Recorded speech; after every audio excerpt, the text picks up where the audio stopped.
have my tie here, one of them, and it's all finished. I just have to spin it inside out. So the easy way to do it, kind of flatten out the folded edge by pulling it like this.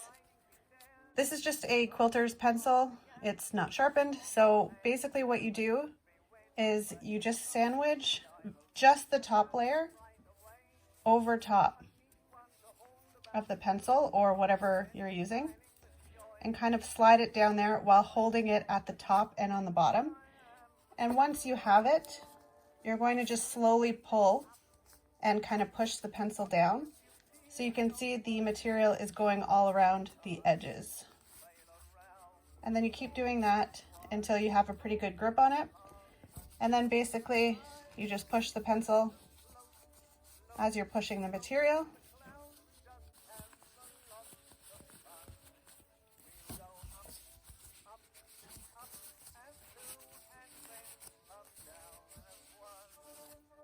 Then once it comes out the other side, just kind of push the other fabric on top down, hold that, and then just pull lightly on the top fabric, sliding it through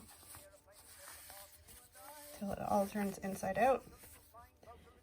And then your pencil will be inside, so you just drop that out. It's all flipped. You just have to kind of fix your corners if you have any. So this works on one closed end or both opened ends. So then you just kind of put everything flat, press it down, and then you have one of your inside out ties.